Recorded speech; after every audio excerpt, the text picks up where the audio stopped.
At the direction of, excuse me, of Director Christian, I'll call this meeting to order and get things underway. Welcome to our July 14th, 2022 board meeting. The TNRD acknowledges that we connect with many First Nation communities across our vast regional district. And today we are located on the Tecumseh territory, situated within the unceded ancestral lands of the Secwepemc Nation. The TNRD appreciates the partnership that we have with Tecumseh Secwepemc and respect the territory and land upon which we gather today. To begin with, in terms of chair's announcements, I guess, I would start by welcoming alternate director Bill Sarai, who's here today in place of Director O'Reilly. Summer appears to have arrived, and I'm happy to say that we have, for the most part at least, dodged the bullet in terms of flooding. Our staff are prepared for the wildfire season, and we can only hope that the weather continues to cooperate to keep the wildfire risk at a minimum.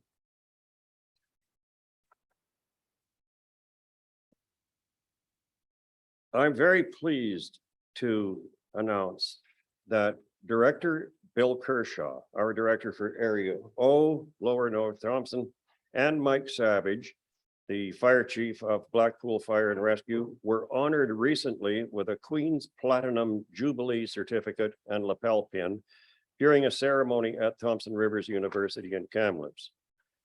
That was to celebrate Her Majesty Queen Elizabeth's being the first British monarch to celebrate a Platinum Jubilee with 70 years of service. 70 Platinum Jubilee pins have been awarded to commendable citizens in this region. The award recognizes those who have made significant contributions to their communities through public service and local volunteer service. Mike Savage served with the RCMP for 35 years before retiring in 2016. He has also been a firefighter since 1993, spending 23 years serving in the North Thompson and 6 years in Fort Nelson. He is also the administrative chief of the Little Fort Fire Department and deputy chief of the Clearwater and District Road Rescue Society.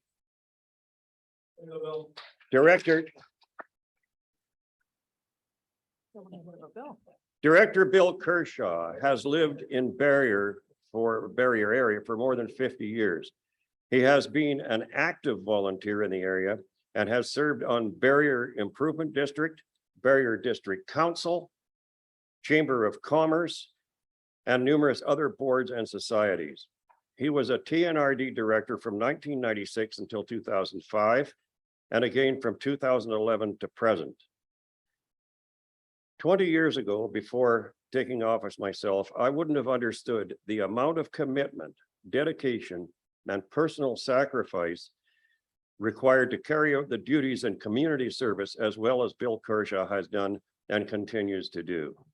He is the epitome of a community member and public servant, and I'm honored to congratulate him on this important award and recognition, which he so richly deserves.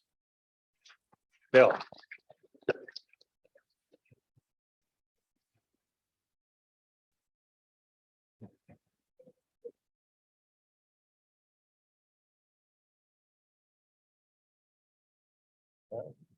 Well done. Thank you very much.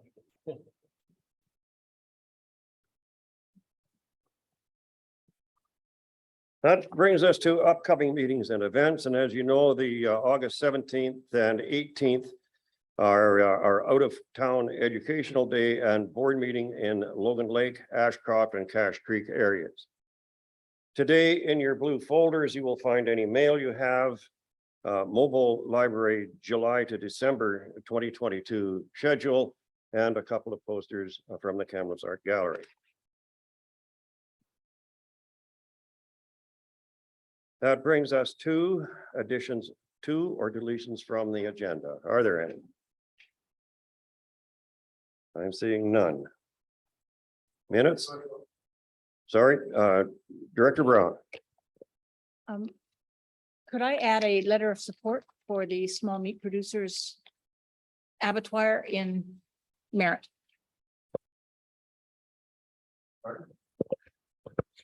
Can I add a letter of support for the Small Meat Producers Association for an abattoir to be actually outside of Merritt? It's on Coldwater Reserve. Yeah, I think you'd be perfectly, in order to bring that forward under new business, Director Brown. Okay, thank you. In terms of the minutes, there is a recommendation. Any discussion? All in favor? Anyone opposed? That's carried. Delegations, we have building infraction stop work order for 7229 Elliott Park Way in electoral area E. Is there anyone present, Ms. Campbell, to speak to that issue? There is not.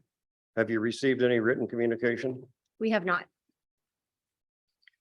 Okay, and next we have a building infraction for an expired building permit 933 Green Lake South Road, also in electoral area E. Is anyone present to speak to that matter? There is not, and we haven't received any written representations either. Thank you. That takes us to item 6, unfinished business. 6.1, there is a recommendation. Moved and seconded. Is there any discussion? All in favor? Opposed, if any? That's carried. 6.2, building infraction 93 Green Lake South Road. There is a recommendation. Move the recommendation. Moved and seconded. Is there any discussion? Director Watson.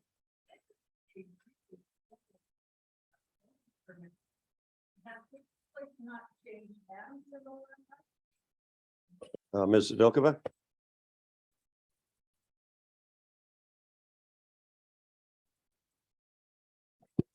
No, it has not. And there was a period when we were very short-staffed, so there was a lull for about a year and a half. And now we're going back over all our old files, which is, we don't go back more than 10 years. And we certainly, if it's changed hands and if it's minor, we deal with it. Otherwise, we don't go for notice on title if there's no risk. Is there any further discussion? I'm seeing none. All in favor? Opposed, if any? That's carried. Item number 7, bylaws 7.1, temporary use permit TUP 61 for Cahilty Crescent and Whitecroft. There are 2 recommendations. Second. You moved recommendation number 1, Director.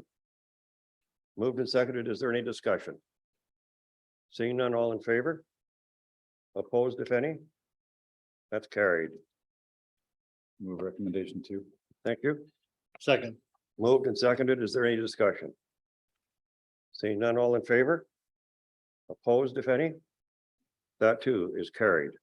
7.2 zoning amendment bylaw number 2781 for Hathium Lake electoral area M. There are 2 recommendations.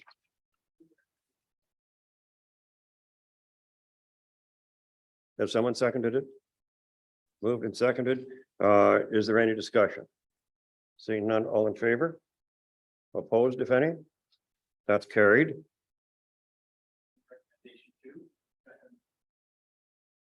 Moved and seconded. Is there any discussion? Seeing none, all in favor? Opposed, if any? That's 2 is carried. Item 7.3,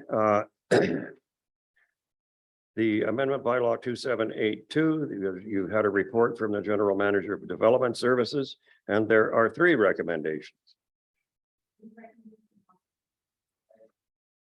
Moved and seconded. Is there any discussion?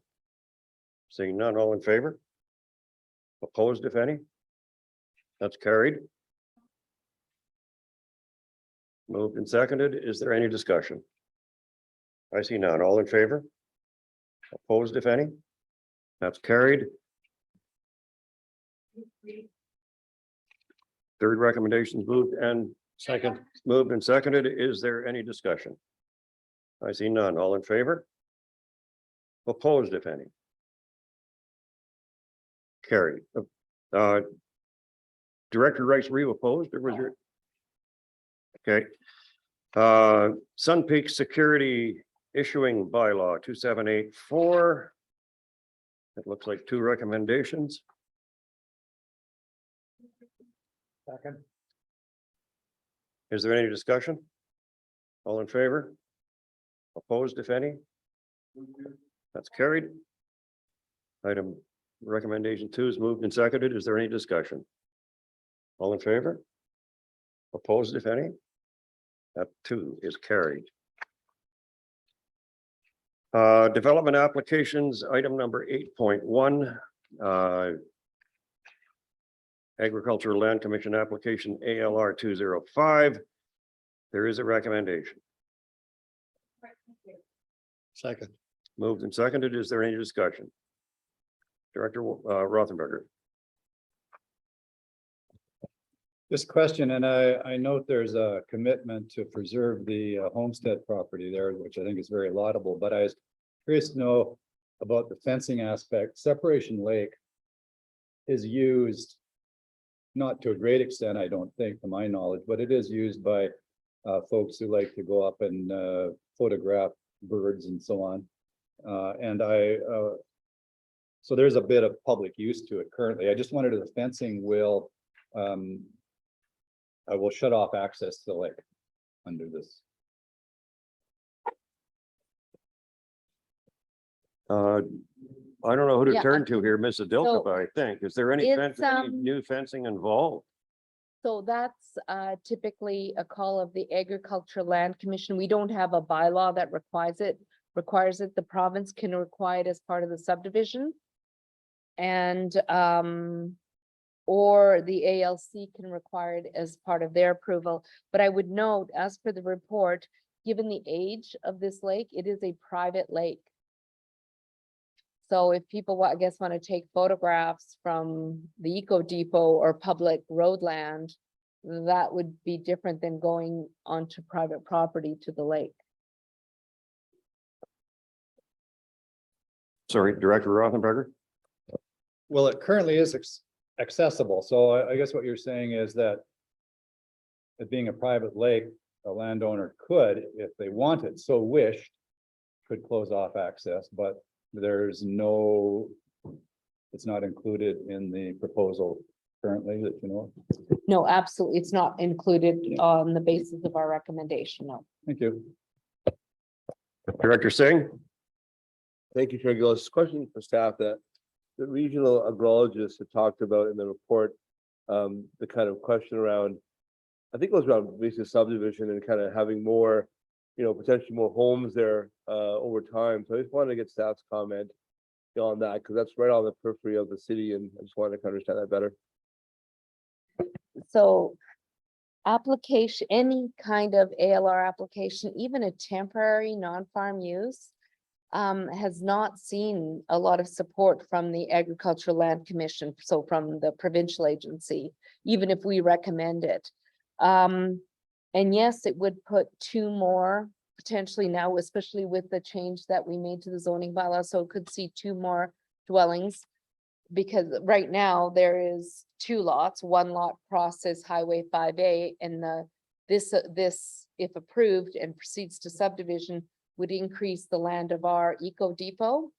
And it would also make a viable development lot, still in the agricultural land reserve. But I would submit that I don't want to disagree with the agrologist is the expert here. But the location of the dwelling between the lake and the highway is apt to have minimal impact. Yeah, it sounds like the win for the real district is having more space for eco depots or whatever we want to do up there, and then the folks who are actually the private folks have a better consolidated parcel of land. Is that correct? So the current owners that are cooperating with this, Brian and Bonnie Mines, I'm not sure if I'm saying that correctly. They benefit because they get a subdivided lot that they can develop or sell. And but also, so these processes are so challenging at this point with so many layers of of authority and legislation. So for example, if you look on page 2, diagonally, there's an old road, there's no road running there, but there is a diagonal road right of way. So that will be closed, I believe, Jake, it'll be closed as part of the process, but that's at highways discretion when they consider, just like they can take road, they can cancel road as part of the subdivision. Thank you. Is there any further discussion with respect to the recommendation? I see none. All in favor? Opposed? That's carried. That brings us to reports, and the first is the CAO's verbal report. Thank you, Chair Gillis. It's been a busy summer so far, and I know a lot of our staff have been anxiously waiting for vacation. I know that they're going to be doing that in the next few weeks here, in the next 6 weeks, actually, and are deserving of a well-deserved break. I have a few priorities I want to just talk to you about today. Number one is the upcoming election, which I think everyone is aware of. We've had a lot of interest and been receiving many requests for information about the process and how it works in local government. Election work is ramping up from a staff perspective as well, and they're working hard on the election planning. A reminder that we have an elections webpage on our TNRD website that is very important and helps provide information to both potential candidates and voters. The webpage continues to get updated as new information appears. As always, if there's questions from the public or potential candidates about the election, please refer them to our Chief Election Officer, Ms. Campbell. We're currently recruiting election officials right now to work at the polling stations.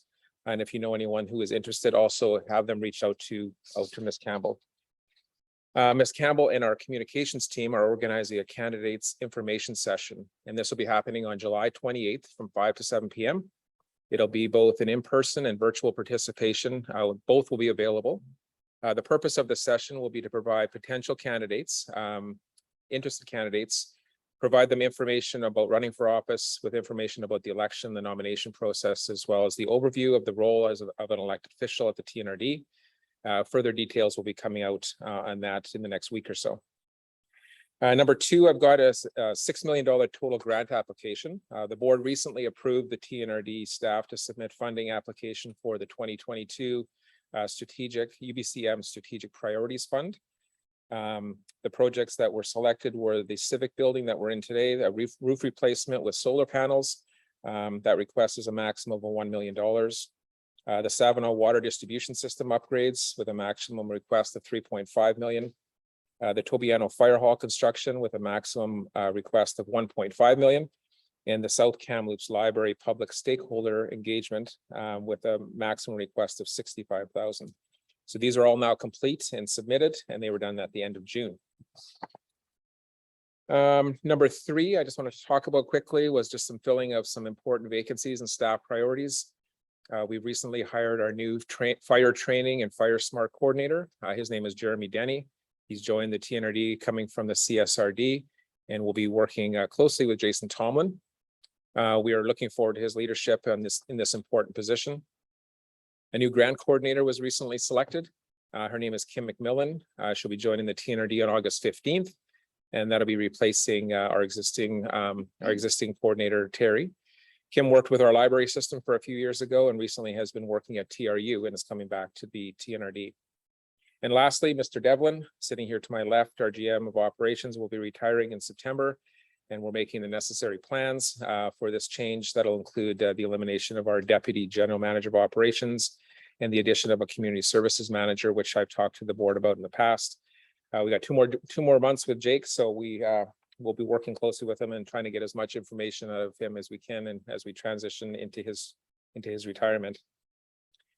Finally, the out-of-town board meeting the chair mentioned earlier. Our out-of-town board meeting is coming up fast. It's on the 17th and 18th of August in Ashcroft.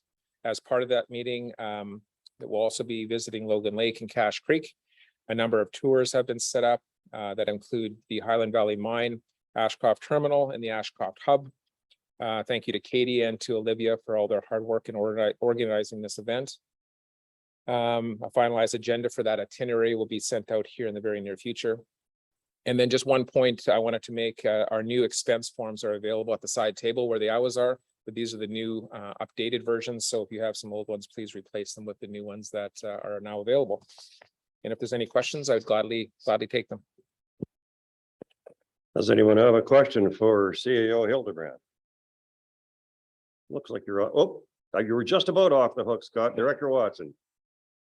We have the paper copy of the expense forms. Is there a copy online that we could keep track of a little better? We can certainly send out the electronic version to you. We'll send it to the entire board here today. Not just for me, because I'm gonna lose this piece of paper. Yeah, totally. We'll get you an electronic version if you need Okay, to. thank you very much. Yeah, no problem. Thank you. Any other questions for Mr. Hildebrand? I'm not seeing any. So that brings us to the CAO performance review process. It's not a performance review we're dealing with here. It's the process. And Mr. Hildebrand will introduce that, I gather. Thank you, Chair Gillis. As the board would recall, this CAO performance review is something that came up during the BDO forensic audit. It was certainly a recommendation that the board approved. I think it's something that's extremely important for the development of any CAO, and feel that this process needs to be firmly and kind of ingrained in our culture and how we do business. And Ms. Ellison has put together this report, and she's here to speak to it. If you have any questions, and I'll have her maybe come up and just highlight a little bit about the report, if that's okay with you, Chair Gillis. Thank you. Please go ahead. I get the podium. So thank you. I just wanted to appreciate you guys for reading the report, and also highlight that the responsibility of managing the performance of the CAO is the board's. So as proposed, I'm suggesting that we develop a subcommittee so that we can endeavor in a process immediately to review the performance of our CEO. It is in the best interest of the board, the staff, the public, and our CEO as well. The process, though led by the board, can be facilitated by myself as the General Manager of Human Resources. And I'm proposing that we would send out a 360-degree evaluation to all members of the board, all of the CAO's direct reports, and relevant external stakeholders. We would then take that information with a small subcommittee that could review all of that information, collate it into something that's feasible to deliver to the whole board for approval and review, and then review it with the CAO. That's about it. So I'll happily take any questions that you guys have. Director Rothenberger.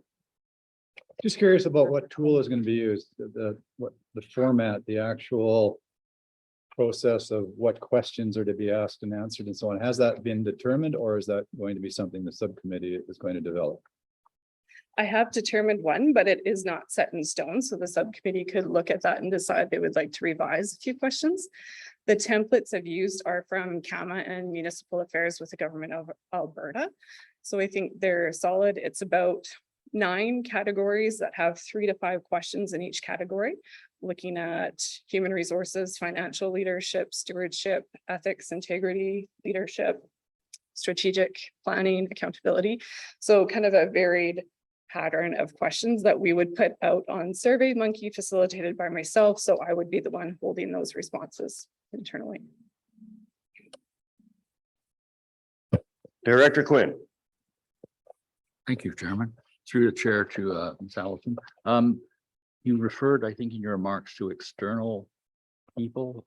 Could you elaborate on that, please? Certainly, it's something that I would look to the CEO and the subcommittee of the board for confirmation of, but I think it would be applicable to include groups that the CAO might work regularly with. So such as perhaps the city of Kamloops, the CAO there, other groups like that. So there may be a small group of external stakeholders that we would be interested in receiving feedback from. Thank you. Thank you, Director Singh. Thank you, Chair Gillis. Thank you, Ms. Ellison, for that report. So I think it's good to talk about this publicly, and it's also not just the 1 year, it's also what you do every year. So I think this year it sounds like a really good process. I guess I was kind of wondering about external facilitator, bring someone from the outside every once in a while to actually do this work, because since your position reports to the CAO, there's some issues there potentially over time, right? So I just want to understand that better. Absolutely. It's a great question and formed a part of my research going into the process.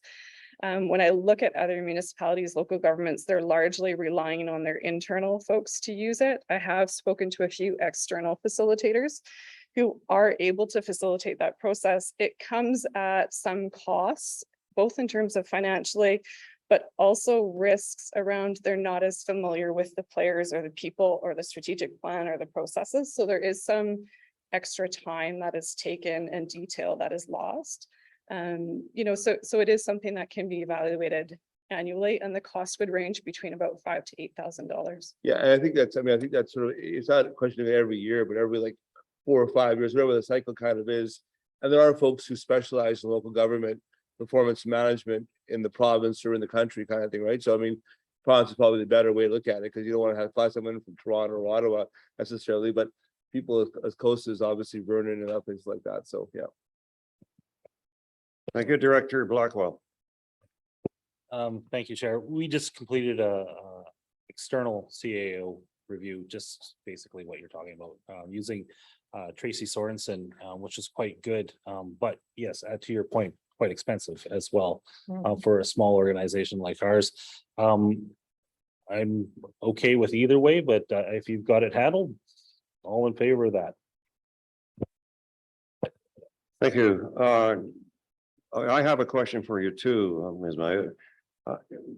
I'm wondering when this committee would be established. I don't know when the next performance review is due, but it strikes me that if it isn't due before the 15th of October, it might be an idea to postpone the establishment of the committee. Did I miss something? In the report, I've recommended that we establish a committee immediately. So I would hope towards the end of this week, early next, so that we can undertake and complete a performance review this year for the CAO with this current board of directors. So the remaining committee members would just turn over to, okay. And I had another one, but it's escaped me. So thanks very much. Director Rain.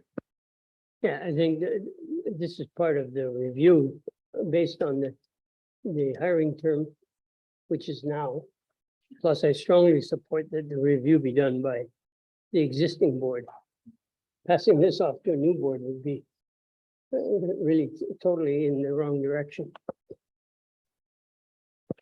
Mr. Hildebrand. For what it's worth, I'd like to weigh in.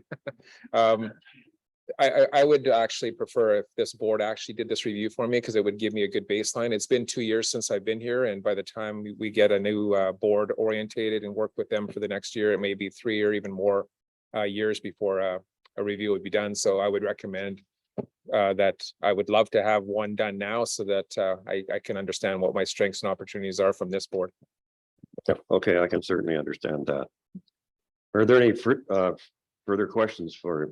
Yes, Director Ray. If I recall correctly, I think it's part of the employment agreement. It's done annually, and we were remiss somewhat last year already, so it should be done ASAP. Thank you.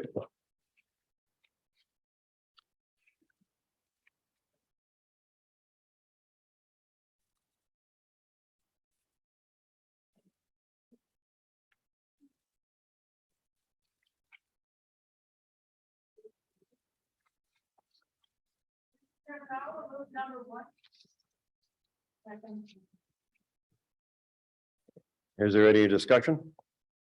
Any further discussion? All in favor? Opposed, if any? Carried. Any discussion? None, all in favor? Opposed, if any? That's carried.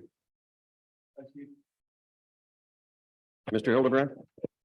Just wanted to, when we talked earlier, just about forming that committee, that would be, maybe that was the question you were thinking of before, is how you're going to determine how that committee gets formed. I just don't want to wait another month before we get going, because we're running out of time prior to the election. So just wanted to make that the board aware. And the committee will be, when it's already decreed what the makeup of the committee will be. As far as the individual participants, that will be chair appointments. Is that correct, or board appointment? Well, I think yeah, it would be I guess the board that would show interest in that and maybe provide that to you. I just want to make sure there's a process to form that committee. Okay, and there seems to be some urgency to this, so I would say then, if anyone who is interested in participating in this committee, please get in touch with me, email me within the next week or 10 days, I would think, so that we can make the, pardon? 48 hours is a little quick, but If people are keen, they're keen.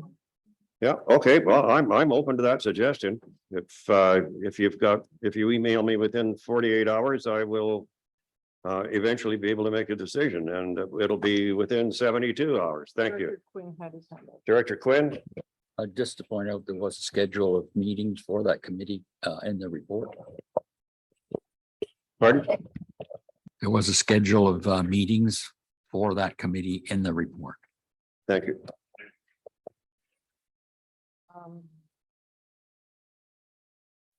Guess that would be up to the chair.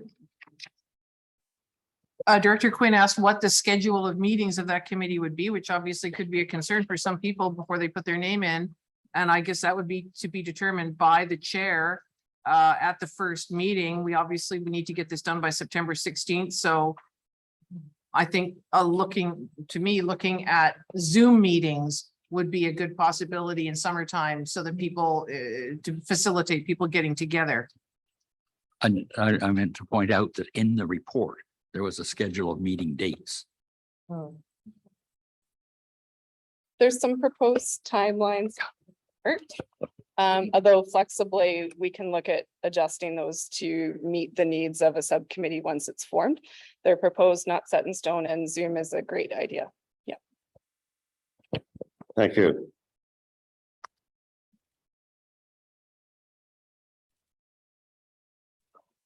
Director Brown? Director Brown? I just have a question. I thought we had eliminated Zoom meetings in our policy that we just passed recently. Director Brown, so we have, but this wouldn't be an actual board or chair committee. It's not a statutory committee. So we can sort of organize and coordinate, whether it be in person or via Zoom. There wouldn't be any issue with that. The board Okay. procedure bylaw So it's wouldn't apply. only statutory. and Exactly, regular meetings. yeah. Okay, thank you. Thank you. That brings us to the amended 2022 board and committee meeting calendar. And I understand that Ms. Campbell is going to speak to this. Mr. Gills, I would just like to apologize to the board. This is the never ending and ever changing board calendar. So, in fairness to staff, when we developed this calendar, there's some things that we couldn't have foreseen and that sort of came up as we've moved through this process. Other things we probably should have considered at the time. But hopefully, I hate to jinx it, but hopefully this is the last changes that you will see to this calendar. Thank you. Director Quinn? Director Quinn? Thank you, Mr. Chairman. I'm at a disadvantage. My computer is downstairs being rehabilitated. When I looked at the schedule, the original was the inaugural on the 3rd and a education session on the 4th of November. And now the inaugural is going to be the 10th. But I'm just going from reading it, I don't see an educational session in there. And how would staff handle that? Because I think that's important. Ms. Campbell? Director Quinn, we haven't changed the orientation session. We still plan to have the orientation session on November 4th. The directors won't need to be sworn in for that. We'll still carry on with that. We'll just have the actual inaugural on the 10th. Thank you. I wasn't clear. Director Swan? Thank you. Is this orientation session just for board directors and municipal directors, or is this for all municipal elected officials? All member municipality elected officials, and we've coordinated with all of your CAOs on this date and the timing, so we should be good to go on that. Okay, thank you. Director Elliott? Deanna, how could you have an education session with a new board that hasn't been sworn in? Because it's not, some directors will, some member municipality directors will be sworn in on their councils. Two member municipalities, I believe, are having their, City of Kamloops will have their inaugural on the November 1st, I believe. Yeah, that's my understanding. So this is not a formal meeting. You can't meet as elected officials. That would be sort of violation of the charter. But you're not getting together for a formal meeting. It's just it's a board orientation educational session. So we'll know who's been elected. So there shouldn't be any issue with that. Yeah, but theoretically, if they haven't been sworn in, the retiring director. You're the director until they're sworn in. That's correct. Yep. So the purpose of the meeting is really just to provide an orientation and an overview to the new directors. Thank you. We have a recommendation. Move the recommendation. Is there any further discussion? Seeing none, all in favor? Opposed, if any? That's carried. And that brings us to 9.1.4 barrier landfill buffer zone license of occupation renewal. There's a recommendation. Move the recommendation. Moved and seconded. Is there any discussion? I see none. All in favor? Opposed, if any? That's carried. 9.1.5 award of contract for the supply of larvicide for mosquito reduction. We have a recommendation. I'll second. Move. Yeah. Is there a seconder? Second. Moved and seconded. Is there any discussion? Other than the fact that the majority of it should be delivered to Coldwater Road. I see no further discussion. All in favor? Opposed, if any? Carried. Temporary use permit TUP 60, Myrtle Lake Road, Blue River, BC. Move the recommendation. There- Moved and seconded. Is there any discussion? Seeing none. All in favor? Opposed, if any? That's carried. TUP number 62, Greenstone Road, Cherry Creek. Move the recommendation. Moved and seconded. Is there any discussion? I see none. All in favor? Opposed, if any? That's carried. TUP number 63, Harwood Drive, Blue River, BC. Second. Moved and seconded. Is there any discussion? I see none. All in favor? Opposed, if any? That's carried. TNRD building up permit activity highlights for June. Is somebody For information. for information? Any discussion? All in favor? Opposed, if any? Carried. That brings us to committees. The audit committee, Director Rain. No meeting, no report. I will again remind the staff that we didn't request the meeting. Time is running out. Thank you. Economic Development, Director Roden. No meeting, no report. EA Directors, Director Kershaw. No meeting, no report. Emergency Management, Director Watson. Policy Review Committee, Director Roden. No meeting, no report. Regional Solid Waste Management, Director Schaefer. No meeting. Thank you. Thompson-Nicola Invasive Plants, Director Kershaw. Thank you, Mr. Chair. We had no meeting, but we are having a field day at Logan Lake on July the 19th, 9 a.m. to 12 p.m. at the dog park.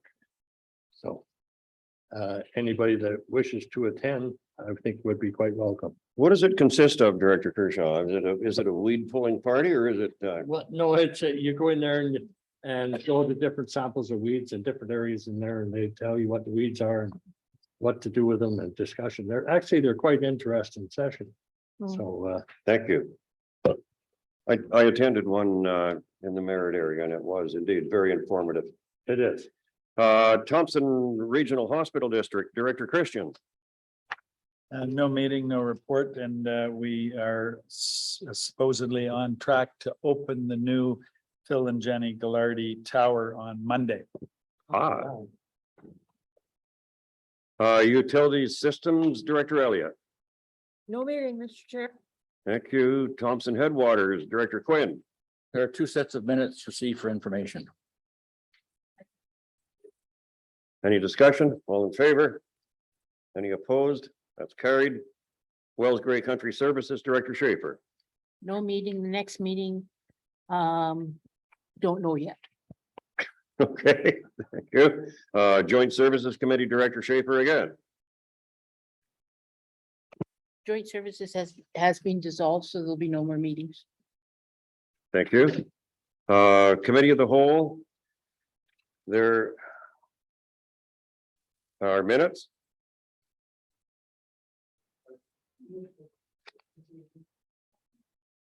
Director Quinn. I'm Director Singh. I'm though, sorry, Chair. Director Singh. That's every year you do that, but it's okay. No worries. So I was gonna say, I actually wasn't at this meeting, but I'm recorded in the minutes as voting opposed to a few things, so I should appreciate if my name is struck from those minutes, because my name does appear. Thanks for saying I was there, but I actually wasn't there, so, yeah, I was at home. I was here, yeah. Okay, it would appear to be, is this a recommendation, Ms. Campbell, or? That's correct, Chair. Rather than copy and paste all 14 recommendations, we've just kind of put them into Yeah. one motion. Okay, so did somebody wish to move that? Second, Any discussion? All in favor? Opposed, if any? That's carried. External committees, Fraser Basin. Oh, sorry, Director Rain. Sorry, just technicality. Do we need to have a motion to receive the June 17 minutes as amended, or?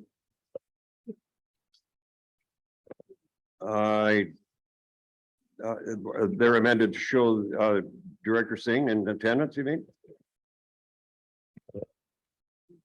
Chair Gillis will correct that, and then when these go to the next committee of the whole meeting for adoption, then they'll be corrected. Okay, thank you. Fraser Basin Council Director Rice. Meeting this morning, ops meeting this morning, operations, and we hired a few new staff, including a finance person, and we found out we had way more money in the bank than we thought we did. Thank you. Municipal Finance Director O'Reilly, Director Brown's the alternate. Director Brown, do you have any instructions from Director O'Reilly? MFA, is there no meeting? There's been no meeting. Thank you. Municipal Insurance Director Duty. No meeting, no report. Thank you. Shuswap Watershed Council Director Crow. No meeting, no report. Kamloops Airport Authority Director Roden. no meeting, no report, but I will note that the federal transport minister is in Kamloops on Monday to make an announcement about funding for the new runway lights at YKA. Thank you. Federation of Canadian Municipalities Director Singh. Thank you, Trigo. Just quickly, there was email that came from SCM around a consultation with federal minister on the future of rural infrastructure, and so there's some feedback sessions on what isn't working with the current federal infrastructure programs, what medium long-term priorities are for infrastructure and transportation, and how to improve user experience for rural and northern municipality communities when they apply for funding. So if anyone on staff, or anybody on the board wants to provide some input to me, I'll be attending those in a couple of weeks. Thanks, Director Singh. Community Energy Association Director Blackwell. No meeting, no report. Director Rain. Director Rain. Yeah, if I could just comment to Director Singh's report. I'm not sure if you're receiving any feedback, but the grant programs now move 50% federal, third provincial. And then we have a whole bunch of grants that are 100% funding. Yet where there's 100% funding, the province may have a couple $100 million. The applications are in the billion range. So at least 3 or 4 out of 5 communities don't receive anything. And it seems to me that the policy is somewhat strange. If we have limited dollars, then surely, you know, the 1/3, 1/3, 1/3 was, first of all, capable of providing more communities with funding. Secondly, it made, when there's 100% funding, you know, even I take free beer, even though I don't drink beer. just in case my friends show up or whatever. I mean, it almost promotes an irresponsible application process. In my estimation, if you're receiving more than 2/3 in grant funding, you should have some skin in the game. But particularly when there's $1 billion worth of applications and there's only 260 or 80 million dollars in available grant money, the shift should be going in the other direction, almost saying, well, municipalities should come up with a little bit more. I mean, certainly Sun Peaks, we're faced with $8 million reservoir construction. You don't receive the grant, you're obligated to still supply water. So as you will recall, last year we bored $8 million. We're picking up 100%. You know, so 3 or 4 out of 5 communities are picking up 100% of the funding if they really have to do that project. And the whole funding process going towards 100% funding is, in my estimation, greatly irresponsible with the limited funds. I mean, I think we should be encouraging the federal, or certainly FCM, to recommend to the federal and provincial governments that they should try to find funding that goes to more communities, not to fewer. I'm just wondering if That's right. if that's a major issue, or has that come up, or what does the board think? Burger, then Director Brown. Doesn't Director Rain's argument fall apart? It may work, I can see the logic of it for municipalities, but for rural areas, for communities with very small populations, which can't afford any local contribution for infrastructure, that's when 100% funding becomes the only way to get infrastructure in place.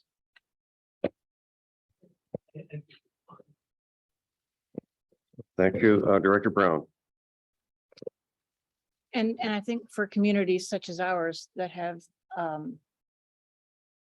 flood disaster, we're not responsible for the flood, but we have to clean up after the flood. And I think 100% grants are absolutely important for our citizens. Director Rain? Yeah, I think, you know, that's a special circumstance, and surely that shouldn't be coming out of normal federal provincial infrastructure funding. It should be special funding for disasters, in my opinion. We and- wish. And certainly even for small communities where there is a affordability issue. And I can see that certainly in some First Nations communities and in some smaller communities where there has to be exceptions. But for the big, broad blanket, I mean, most of this funding has been taken up by major cities, not small rural areas. And I still think that a minimum 10% ought to be skin in the game to make sure that we're just not applying for the sake of free money. Thank you, Director Singh.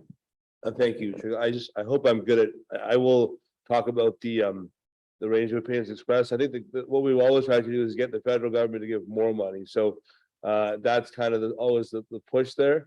And we don't want to be in a situation where we're pitting local governments against other local governments. So I think the idea is about how to actually do this in a broad sense. And the one way is to say to the federal government, you know, you have most of the taxation coming to you, and we need to have more of that money come to us for infrastructure. So that's been the pledge. And probably about 6-7 years ago, Chair Richmond from Caribou District and Councilor Dhaliwal in Burnaby, he successfully helped advocate for a 40% share from the feds for some of these things rather than just 30-30-30 or 30-30-33. So yeah, I'll take that forward for sure and have that information. So I've heard everybody so far. If there's more, please email me.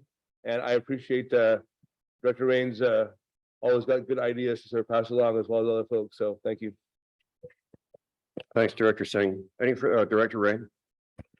Sorry, my day to rant, but there's also the situation where federal government approved in the previous years, the last few years, grant programs, and that those funds came to the province.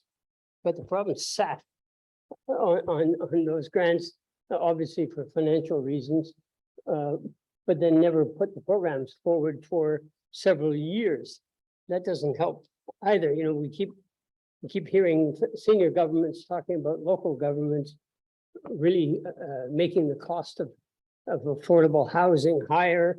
And in my estimation, we're reacting often to new requirements that the federal or provincial governments have put on us to have higher standards for water services, for wastewater. And then everybody turns around and say, well, municipalities make housing too expensive for the average person. But when the province sits on the grant money, that isn't helping either, you know, so the whole grant process must be improved. Thank you. Thanks, Director, and thanks for your input there, Director Singh.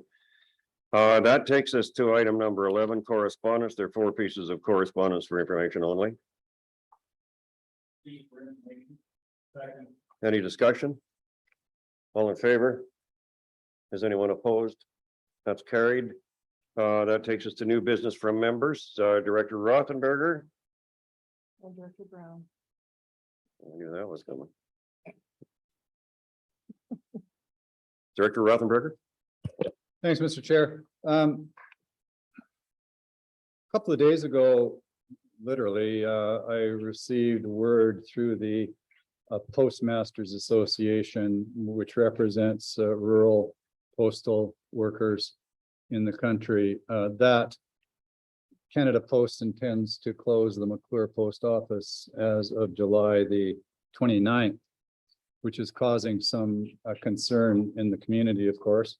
And I have been in touch with Canada Post in the last day or so, both by email and by phone, and have been presented the position that Canada Post would prefer to keep the post office open, except for the fact they've been unable to find a replacement postmaster for the one who's retiring. If they had a lead on one, they would certainly consider it. Well, there is such a person who lives in the community and is qualified because she has been working both in McClure and at the Barrier Post Office. And so the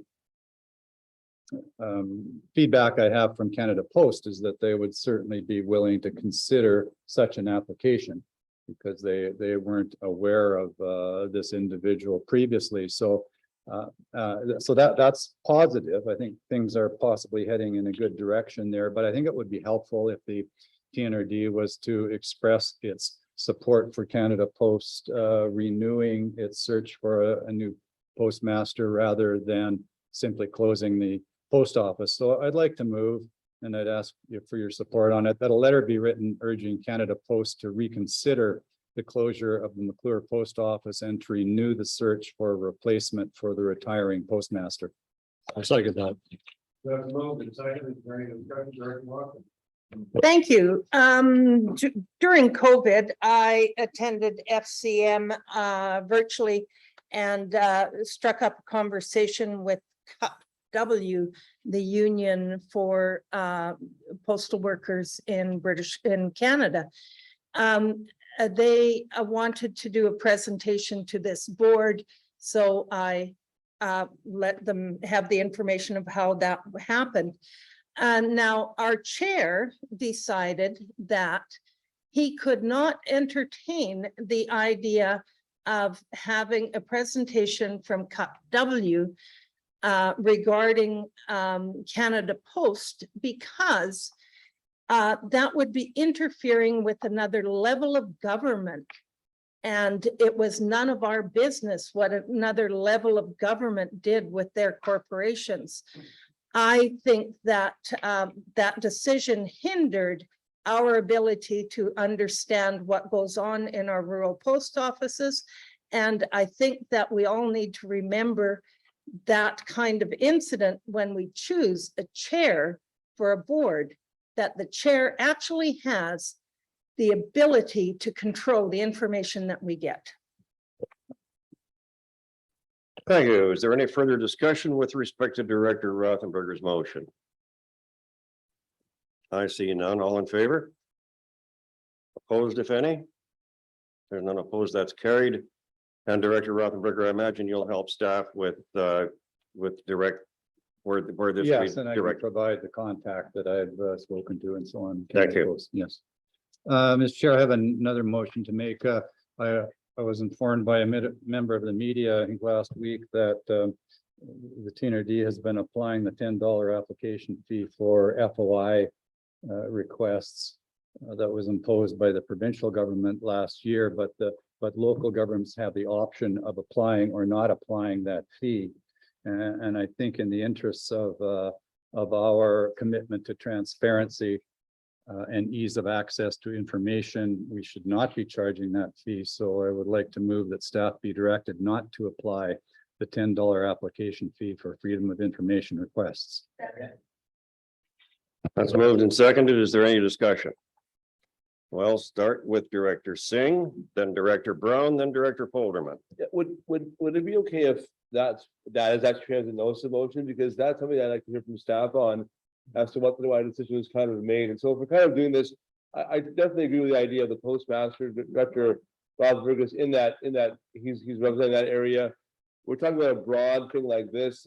I might support it definitely, but I want to understand from staff what the rationale kind of was. So I won't support it at this time, but I would certainly entertain a notice of motion that we can talk about next meeting. Thank you. Mr. Chair, if I could respond, I have discussed this with staff, and staff is prepared to speak to it today. Okay, I understood that. Perhaps it would be beneficial to have that input from staff now before the rest of the discussion with respect to the motion. So would that be you, Ms. Campbell? Yes, Chair. If you don't mind, we do have some comments that we prepared.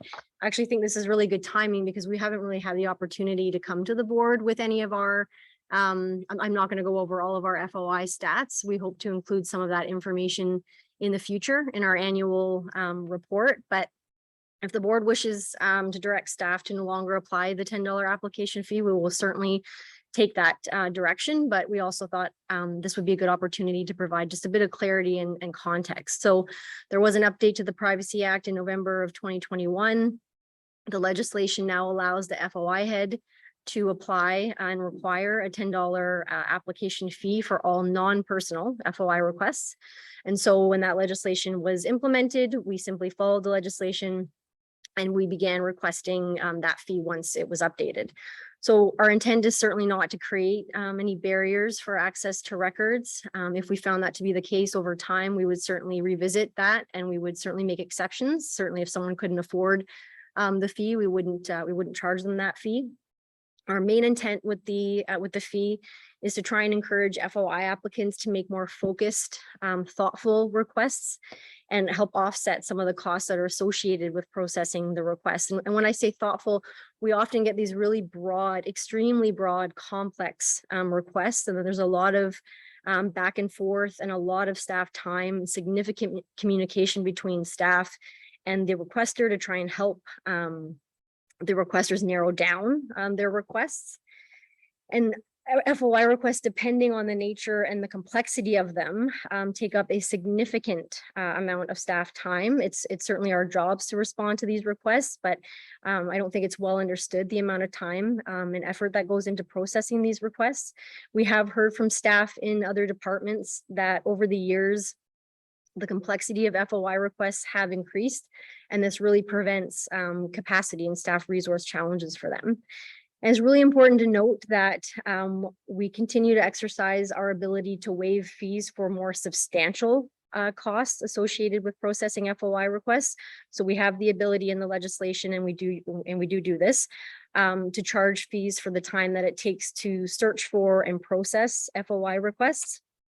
And we will waive those fees, and we do very often waive those fees if the FOI head, if in the opinion of the FOI head, the request is in the public interest, or if an applicant makes a case that they can't afford those fees. And we also approach other types of requests, what we call public information requests, quite differently than other local governments do. So we get many requests in particular for financial information. or financial records that we don't process through the FOI request or charge any fees for. And I would say those are becoming more common, and those requests tend to be quite substantial. We're also trying, as this board knows, to move towards proactive disclosure of our records and information. So for example, we now post management expenses and board expenses on our website. And I think it's also important to note that, so the number of FOI requests that we receive is not always indicative of what's involved in the process. So as an example, in 2021, we received 22 FOI requests, 7 what we call information requests, and 4 third-party consultation requests. So that's where another level of government gets an FOI request, but we're involved. So it's a total of 33 requests, which doesn't seem like a lot. But we track our hours and pages and costs. And so those 33 FOI requests resulted in over 250 hours of staff time, the processing of over 10,000 pages of records, and the fees that we collected were $150. So that's quite minimal, given the amount of staff time and work involved in that. So we feel it's important for the board and the public to have a good understanding of the time and work that goes into processing FOI requests. But keeping in mind that we do, as staff, we have a duty to assist applicants and respond to FOI requests in a timely manner. And we feel that we've taken a very accommodating and responsive approach despite the efforts involved. And so, and regardless of whether we continue with charging the application fee, we continue to be committed to accountability and public transparency with our FOI processes. So I just want to ensure that this $10 application fee doesn't overshadow the ways that we are meeting our goals of accountability and public transparency and access to our public records. Thank you. Director Brown. Wow, okay. I'm in favor of the fee. I think that $10 is not a big cost to anyone who wants any piece of information, and the fact that you waive the fee is even better than what I thought before. But I would also like to see us charging for anything over the 2 hours, and maybe that time has changed over the last, I haven't been involved with this now for 20 years, but first 2 hours are free. After that, we can charge, and the photocopying costs as well. And I would like to see us do that, because that alone is our staff time, our resources, which falls on the taxpayer. The information itself is free, but for a photocopy, they should be able to pay for that. So I'm in favor of this. Thank you. I have Director Polderman on he's absent for the moment. Next is Director Rice. Thank you, Chair. Yeah, very interesting listening to Ms. Campbell there. It brought me back to stranger days in Spencer's Bridge when we got our new water system in, and the Friends of Murray Creek were very vocal and very aggressive in their freedom of information request. And when I walked into the room one day, one of the smaller boardrooms, and saw the 6 boxes, I says, what are those? Those are FOI requests, and they were all from this group, different people among the group and stuff like that. But it got into tens to 20s of thousands of pages of these FOIs. In the staff time, I was feeling extremely guilty, because at that point we weren't charging for anything, nothing. And so as that process unfolded, we started charging a little bit for copying and whatever, then time, and the requests stopped coming in. Those boxes were never picked up. They just sat there. And the other boxes that they got previously, probably double that amount. It's through a 3-month period or a 6-month period at the most. There was never any of those informations, papers, or whatever you want to call it, used for anything. So I, after listening to Ms. Campbell, would support the $10 fee, because I do believe it would stop those kind of requests and stuff where they were purposely just trying to bog down staff, in my opinion. And staff doesn't need to bog down. Staff's got enough on their hands without somebody that gets angry, and so they're just going to start slamming the FOIs and bringing them in there. So I would have to support that. There has to be a small fee to at least be somewhat of a deterrent. And if somebody really wants a request, they can come up with $10. Thanks, Thank you. Director Rice. Director Polderman. Thank you, Mr. Chair. My opinion on the fees towards the FOI is that maybe they get one free FOI and after that they start getting charged for them. As it seems like some of these FOIs are nuisances. For instance, Lytton Council's being FOI'd on information that is in the agenda packages that we publish on our website. Thank you. Thanks, Director Polderman. I noticed that Ms. Campbell in her comments said that the staff are exercising a certain amount of discretion in when they apply charges and so on. And so I'm wondering, are you making an amendment to Director Rothenberger's motion or just a suggestion that staff consider that? Just that staff consider that. Thank you. Director Quinn. Thank you, Mr. Chairman. It seems to me this is far more complicated than whether we charge $10 for a piece of paper or not. And after listening to Ms. Campbell, thank you for your report. It is even more complicated. I would like to postpone a decision on this until we get a full report from Ms. Campbell. And I'm just gonna get to finish the motion. Is postpone the right word to use, please?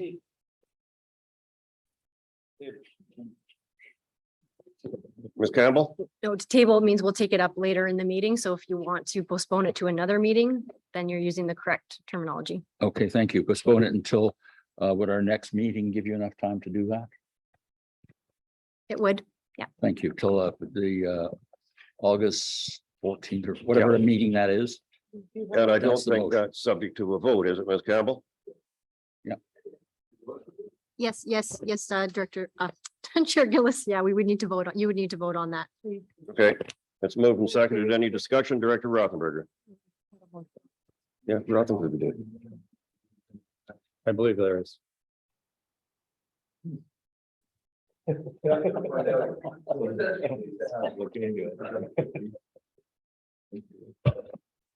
Director Rothenberger? No, no. Well, I was gonna ask seriously, It's debatable. what are we going to gain by waiting? Now we want a written report of what was just told us verbally, which will come out in the minutes anyway. We have the information. It's a matter of principle. I think we should continue the debate as to whether this is a good idea or not, which I obviously feel it is, because the information about our decisions does belong to the taxpayer. It doesn't belong to us. Our job is not to discourage people obtaining information, even if it's only $10. Doesn't matter how much it is. It's the principle of free flow of information and transparency. And to some people, $10 may be too much. Well, we don't know who are discouraging, people with a legitimate requests or people with frivolous requests. And frankly, a bit of nuisance is the price we pay for being in government and having operating a transparent government. There still is, as has been pointed out, after the 3 free hours, an opportunity for staff, if there's a more than usual amount of work to be done, to then levy fees. That's a reasonable situation. So I don't know why we would postpone and for more of the same information. It is, the principle is there, and I think we should follow it. Okay, we cannot just continue the debate because there's a motion on the floor and it's moved and seconded. So I think I'll simply call the question on that. If that motion succeeds, we postpone, and if it fails, we can continue the debate. So with respect to Director Quinn's motion to postpone this matter until further information is received from staff, all in favor? 2, 3, 4, 6, 7, 8, 9. I think I have 9, but I'm not sure how many. Ms. Campbell, if you, In favor, I have Director Quinn, Director Singh, Director Christian, alternate Director Sarai, Director Brown, Director Swan, and Director Duty. Oh, and Director Rain. Rain. Just, we're counting votes. We're voting on Director Quinn's motion to postpone consideration of Director Rothenberger's motion until the next meeting in August. So I have 9, Chair Gillis. Sorry, I have 9. so how many did you have? Director Elliott, sorry, are you in favor? Okay, so 10. Did you have my vote? So 11. And how many of us are present today, Ms. Campbell? 25, I believe. I believe it's just Director Talarico that's. See, Director Stamer. Oh, one, Director. two, three. Stamer. 24. So the motion is defeated. Yeah, the motion to postpone fails and we can continue. And the next person on the list to speak is Director Smith. We have to vote on Director Rothenberger's motion now. There was a number of people who had expressed a wish to debate Director Rothenberger's motion prior to the move to postpone. The move to postpone failed. So as I understand it, we're continuing Director Rothenberger's motion, are we not? Correct, Chair Gillis. Sorry about that. Correct. Okay. Director Smith. Thank you, Mr. Chair. I've been looking forward to this debate. I've had the pleasure to be the subject of many FOIs in our community from a particular person who doesn't actually live in our community anymore. So the cost to our municipality for that has been extensive, tens of thousands of dollars, because we don't have the capacity within our staff to be able to properly administer the FOIs and the information that's being requested of our staff. So I have a lot of experience with frivolous FOIs, and I can tell you they're incredibly expensive. They're incredibly taxing on our staff. I 100% agree that we have to provide access to information, but I think I even heard one of the other directors mention, Director Polderman, that often the FOIs are on information that's available right in our public agendas. So at times I think it's reasonable to charge for information that has to be provided specifically if that information is already available and out there in the public realm, to be utilizing the staff time to provide that under an FOI request is very costly. And I'm just listening to our staff explain their how they apply the fees. I think they've been reasonable. So I would not support Director Rothenberger's motion. Thank you. Thanks, Director Smith. Director Bass. Thank you. This isn't about frivolous FOIs. It isn't about a lot of FOIs. It isn't about anything other than transparency. And what resonated with me is the fact that we're talking about $10, which everyone acknowledges is not a lot of money. So there really is no impact there. It's not a deterrent for the people who are going to be sending in FOIs. It's all about us looking transparent and making it as easy as possible for the taxpayers who pay us to run the regional district to access their information. If it's in a public agenda, tell them it's in a public agenda. But this isn't about frivolous. This isn't about number of them. It isn't even about deterrent. It's about the people. And we've been forgetting about them for a long time, and we have to remember them. And so I agree completely with what Director Rothenberger said. This is about the people who have the right to know the information. Thank you. And last but not least, Director Singh. I think for me, this is about good decision making. And as I'm listening to this discussion, I appreciate the real report from the staff, but I also like to have a report so that I can actually read and kind of think about things. I don't even know this idea about after a certain time you can waive the fee. What's included? I don't know all that stuff. That was maybe included in Ms. Campbell's remarks, but I'm like, maybe I'm not as smart as everybody else, but I like to have it written down so I can read it, And so I think that for me, it's like the folks, I may support this, but they lost my vote because I can't really completely understand the whole gamut of the issue. This is actually quite a it's quite a system that we're working with, and I do want to discourage frivolous FOIs, but I also really believe in making it as accessible as possible. So unfortunately, because the motion failed, I can't support it, but I think that it's something that is an important issue to kind of consider and look at, but unfortunately, not today. Thank you. Director Rain? Yeah, I don't think the question is about whether or not there's access. There is access. The question is about whether $10 is an amount that would discourage someone from making an FOI. I would look on the other side and say $10 is not going to discourage a frivolous FOI.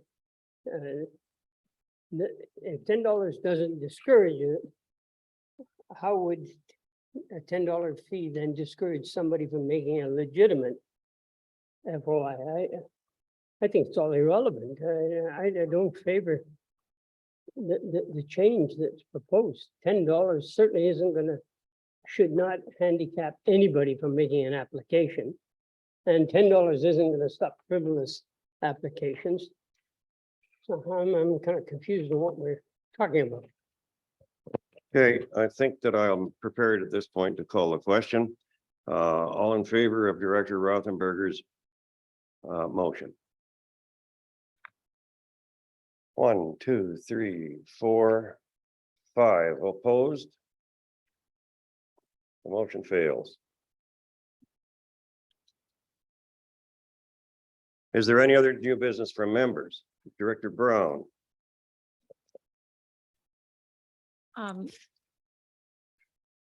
The city of Merritt has provided a letter of support for the Small Meat Producers Association to put a full-service abattoir on the Coldwater Reserve.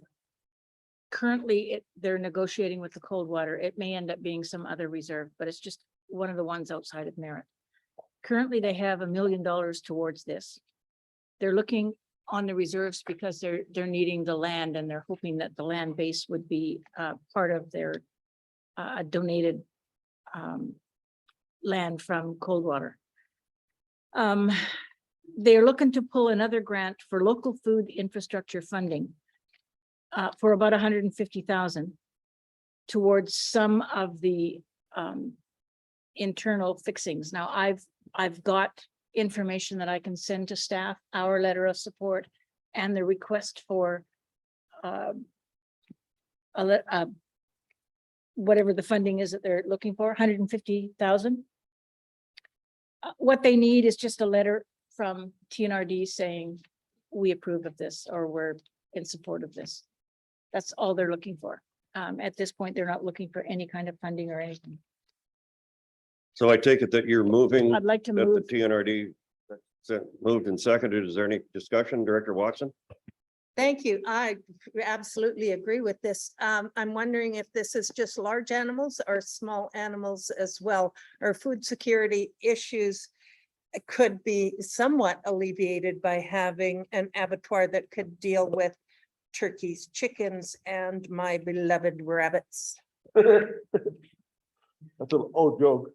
I can't answer that question, but I can send you the documentation and you can read through it. I think it includes the big animals. I don't know about the little animals.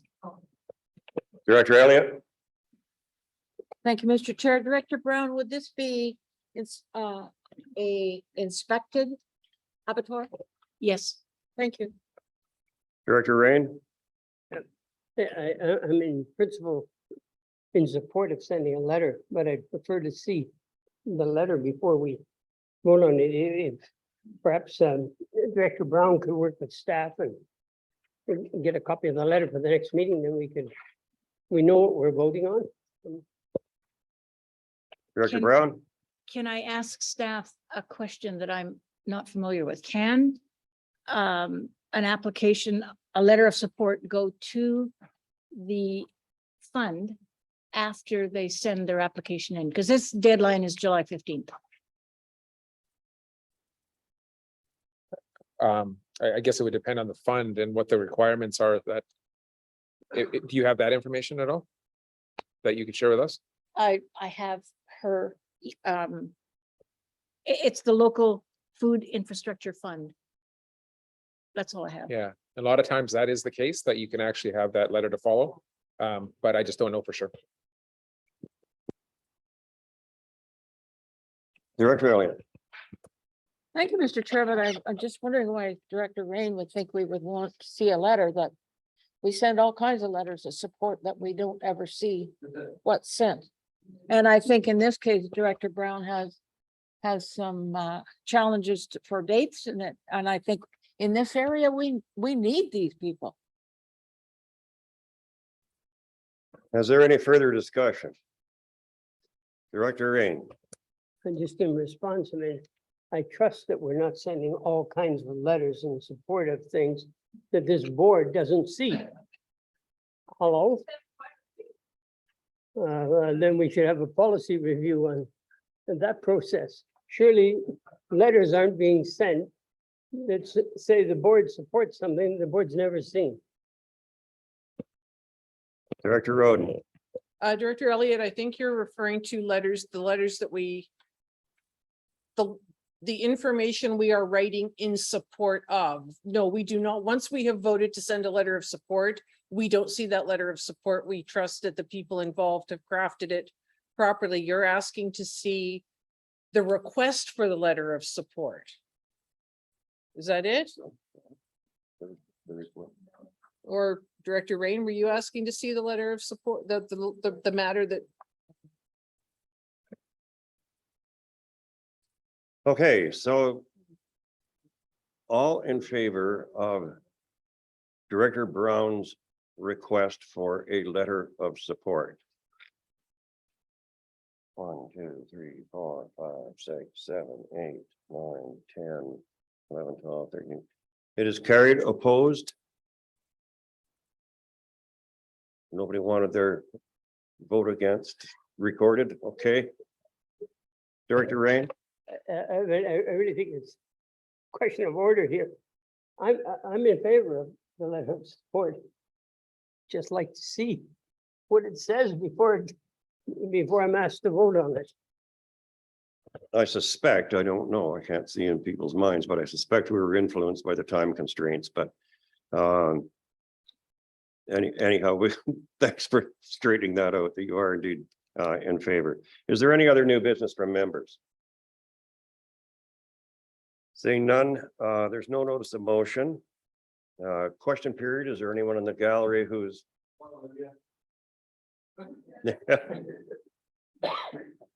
okay, we are now at 5 minutes before 3 o'clock. I understand from staff that the closed meeting matters will be dealt with quite expeditiously. Is there any appetite for a break, or would people prefer to just plow forward?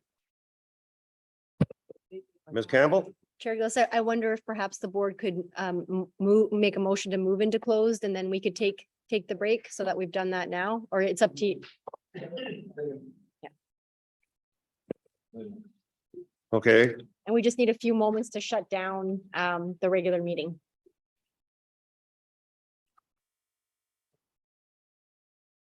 well, everybody wanted to just plow ahead. What the hell happened there? I don't understand what happened there. Do you?